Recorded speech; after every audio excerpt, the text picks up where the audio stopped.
Yeah, hi there. These comments are for LG, and I am Michael. I am the founder, owner, and the materials writer for all of your lessons at the 7-step system to pass the TOEFL IBT. So you are answering and giving me more information about yourself. You're one of my online TOEFL course students, and you've been working hard to improve your English. So you do have some problems and you're trying to work these things out, and that's why you're sending me this message. You say, according to my self-assessment, despite confidence while communicating in the professional environment, I have substantial problems if I need to talk about some topics like a favorite movie, a book, a preferable month, or a holiday.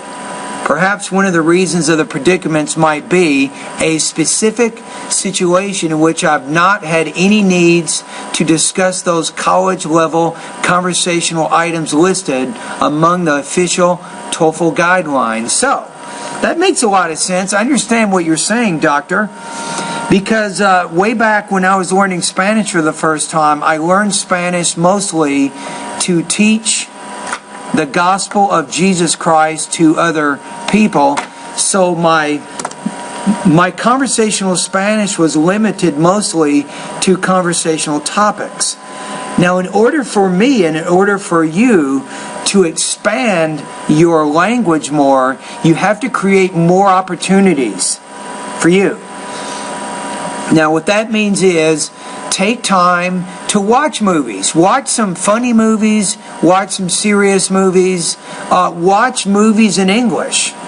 Also, spend time maybe watching news type information and things like that. So you need more exposure to the language in a lot of different areas, and that helps you do better when you take the TOEFL IBT.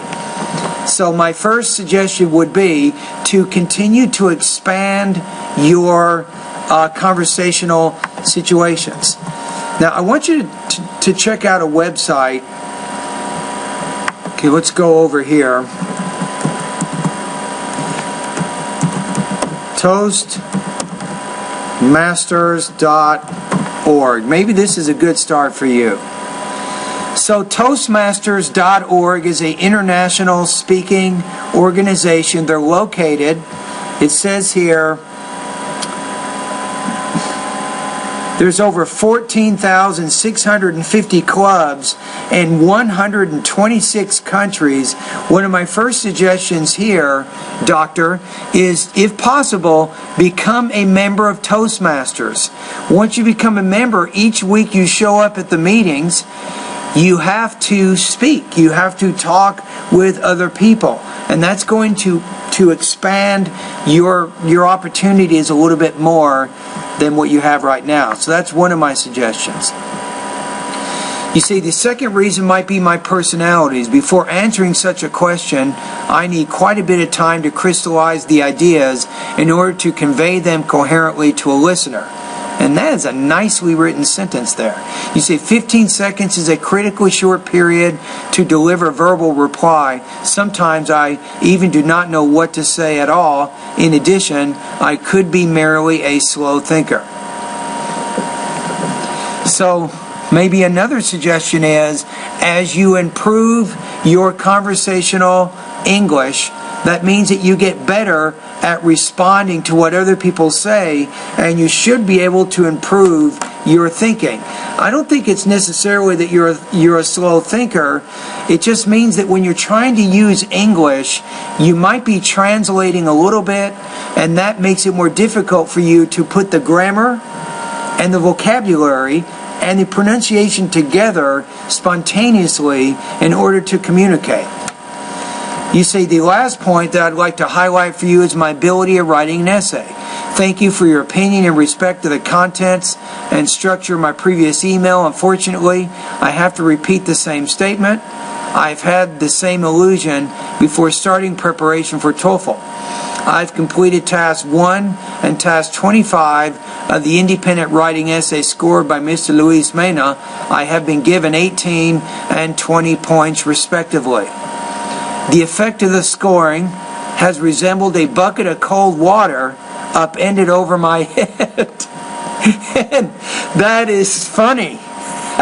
I mean, it's not funny to you, but the way that you said that, it's like throwing a bucket of cold water over your head. That was very funny to me. Now, I'm not making fun of you or anything. I'm just saying that was funny how you said that. You say, moreover, you have mentioned my quite a strong.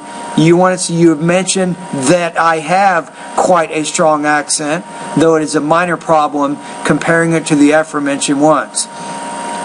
I hope I've answered your questions reflected in your video reply to my previous message. I'm looking forward to your further advice. Yes. Okay, now, with respect to the writing, here's kind of what I see right now. When you're writing to me right now, maybe when you're writing to some degree, it's kind of like you wear a suit and tie to almost every occasion. That means if you have a party at your friend's house, you show up with a suit and tie, or when you go to work to a very important meeting, you have a suit and tie. Pretty much you're wearing a suit and tie for every occasion. What does that mean? That means that when you're writing, even right now, you write in a very formal tone. There's nothing wrong with that. But not all writing needs to have a formal tone. So you're having some adjustments with the language. You're able to use the language to a degree, but you're not sure how to change the grammar or the vocabulary to make things less formal. So anyway, my advice here is if you're scoring 18 out of 20 on the writing, it means that you're having significant issues with vocabulary and probably grammar. So you're not always using the right word in the right situation, and you're having problems fully expressing your ideas using the appropriate grammar structures. So those are some of your issues that you're having right now. Now, if you want more feedback on writing, I probably already told you this, I do have an additional error correction service. If you'd like to pay me to take a look at one of your essays, you might send me a independent writing practice test, maybe independent writing practice test 1, for example. And what I'm going to do, I'm going to rewrite the whole essay by video, showing you all the changes that you need to make in order for you to get what's called 30 points out of 30 or 5.5 out of 5. So if you want that, it's not cheap, but it is a pretty useful service I offer. It costs $50, 50, for one essay. So if you send me the essay, what you do is you make your payment first at PayPal. You can send me a payment for $50 and then send me the essay, and I will read and error correct everything. I will point out every single problem that you have in that essay. It might be punctuation, it might be word choice, it could be sentence structure, it could be development, it could be organization. Whatever those problems are, I will show you all of those problems as I go through your essay in that video. Now, some students, what they will do is they'll send me a independent writing practice test. I will error correct that for $50. Then the student will send me an integrated writing practice test for $50, and then I will error correct that one. And then the student now gets valuable feedback to see exactly what the problems are for the independent writing task and then the integrated writing task. For you, I see you doing much better in the integrated writing practice test because that's a more formal type writing situation. I see you as having more difficulty during the independent writing practice test. Like you say, a lot of the topics you don't have to talk about or write about, but some of the topics that you will see in the integrated writing areas, you might be more comfortable with those. All right. Anyway, thank you very much for all your comments, and all the best to your high-scoring speaking and writing success.